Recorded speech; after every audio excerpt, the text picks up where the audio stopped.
Class 12 history. महत्वपूर्ण प्रश्न उत्तर। एक डोज हर रोज़। विद्यार्थियों, इस श्रृंखला में हम आज पुनः नए प्रश्नों के साथ उपस्थित हुए हैं। आइए विद्यार्थियों, मेरे साथ जुड़िए और आगे बढ़िए। आज हम निम्न महत्वपूर्ण प्रश्न का अध्ययन करने जा रहे हैं। आज का पहला प्रश्न, the story of Indian archaeology के लेखक कौन थे? Answer S.N. राव। अगला प्रश्न, अवतल चक्कियाँ हड़प्पा सभ्यता के किस स्थल से प्राप्त हुई है?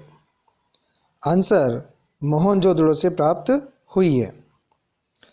पुरातत्वविदों द्वारा खोजी गई विलासिता की वस्तुओं का उल्लेख कीजिए।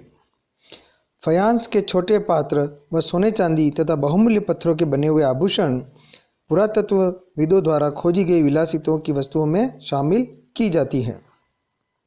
क्वेश्चन नंबर 4, प्राचीन भारत में राजाओं और प्रजा के बीच रहने वाले तनावपूर्ण संबंधों की जानकारी किस ग्रंथ से मिलती है?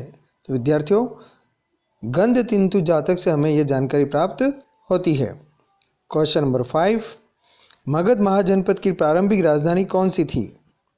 राजगाह, जिसे राजगीर भी कहा जाता है। क्वेश्चन नंबर 6, भारत में सोने के सिक्के सबसे पहले कब और किस वंश के राजाओं ने जारी किए? आंसर प्रथम शताब्दी ईस्वी में कुषाण राजाओं ने जारी किए थे। क्वेश्चन नंबर 7, कुंती और निषादी नामक लघु कथा की रचना किसने की है? आंसर महाश्वेता देवी ने इसकी रचना की है। क्वेश्चन नंबर 8, महाभारत के समालोचनात्मक संस्करण का कार्य किसके नेतृत्व में प्रारंभ किया गया? विद्यार्थियों, V.S. सुक्थांकर के नेतृत्व में महाभारत का समालोचनात्मक संस्करण का कार्य तैयार किया गया। क्वेश्चन नंबर 9, हस्तिनापुर नामक गांव में उत्खनन का कार्य किसके नेतृत्व में और कब किया गया? Answer B.B. लाल के नेतृत्व में 1951-52 में किया गया। क्वेश्चन 10, इब्न बतूता ने किस भारतीय शहर को सबसे बड़ा बताया है? Answer Delhi. Question number 11, Francois Bernier Bharat में कितने वर्ष रहा था? आंसर फ्रांसवा बर्नियर भारत में 12 वर्ष, जो कि 1656 से 1668 तक का समय था, भारत में रहा। क्वेश्चन नंबर 12, शरिया का क्या अर्थ है? शरिया का अर्थ है इस्लामी कानून। अगला प्रश्न, अमीर खुसरो किसके शिष्य थे? अमीर खुसरो शेख निजामुद्दीन औलिया के शिष्य थे। कबीर बानी किन 3 विशिष्ट परिपाटियों में संकलित है? विद्यार्थियों, कबीर बानी मुख्य रूप से कबीर बीजक, कबीर ग्रंथावली और आदि ग्रंथ साहिब में संकलित है। क्वेश्चन 15, सिलसिले का अर्थ स्पष्ट कीजिए। आंसर सिलसिले का शाब्दिक अर्थ है जंजीर, जो शेख और मुरीद के बीच एक निरंतर संबंध का प्रतीक है। यवन राज्य की स्थापना करने वाला, विरुद्ध धारण करने वाला राजा कौन था? आंसर कृष्णदेव राय, जो कि विजयनगर के शासक थे। अगला प्रश्न, विजयनगर राज्य की प्रमुख राजनीतिक खोज क्या थी? विजयनगर राज्य की प्रमुख राजनीतिक खोज थी अमरनायक प्रणाली। विजयनगर के समकालीन लोग विजयनगर साम्राज्य को किस नाम से संबोधित करते हैं? विद्यार्थियों, विजयनगर के समकालीन लोग विजयनगर को कर्नाटक साम्राज्यमु नाम से संबोधित करते हैं। रैयतवाड़ी क्या थी? इसे कहाँ लागू किया गया? रैयतवाड़ी राजस्व की प्रणाली थी जो ब्रिटिश कंपनी सरकार द्वारा रैयत किसानों के बीच मुंबई दक्कन में लागू की गई थी। पहाड़िया लोग किस प्रकार की खेती करते थे? पहाड़िया लोग झूम खेती किया करते थे, जिसमें जंगलों को साफ करके खेती की जाती है।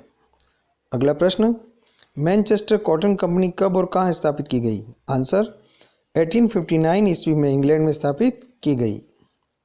बंगाल आर्मी की पौधशाला किसे कहा जाता है? आंसर अवध को बंगाल आर्मी की पौधशाला कहा जाता है। सहायक संधि कब व किसके द्वारा तैयार की गई?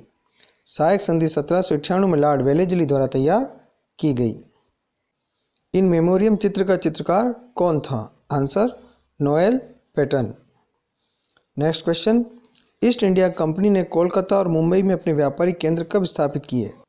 आंसर 1661 ईस्वी में मुंबई में और 1690 में कोलकाता में ईस्ट इंडिया कंपनी ने अपने व्यापारिक केंद्र स्थापित किए। राइटर्स बिल्डिंग से आप क्या समझते हैं? Answer, writers building British company का एक मुख्य प्रशासकीय कार्यालय था जहां पर क्लर्क कार्य किया करते थे जिन्हें राइटर्स कहा जाता था। क्वेश्चन 27, भारत का सरताज शहर किसे कहा गया है? आंसर, बम्बई को भारत का सरताज शहर कहा गया है।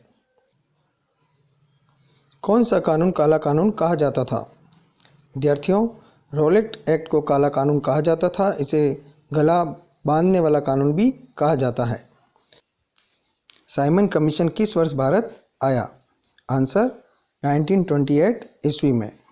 आज का अंतिम प्रश्न, दक्षिण अफ्रीका ने ही गांधी जी को महात्मा बनाया, यह कथन किस इतिहासकार का है? आंसर, यह कथन है चंद्रन देवनेसन का। विद्यार्थियों, इस प्रकार आज हमने महत्वपूर्ण 30 प्रश्न किए हैं। सभी प्रश्न आपकी परीक्षाओं की दृष्टि से महत्वपूर्ण हैं। निरंतर अध्ययन करते रहिए, मेरे साथ जुड़े रहिए। शीघ्र ही नई श्रृंखला के साथ पुनः उपस्थित होंगे। एक डोज हर रोज़। धन्यवाद।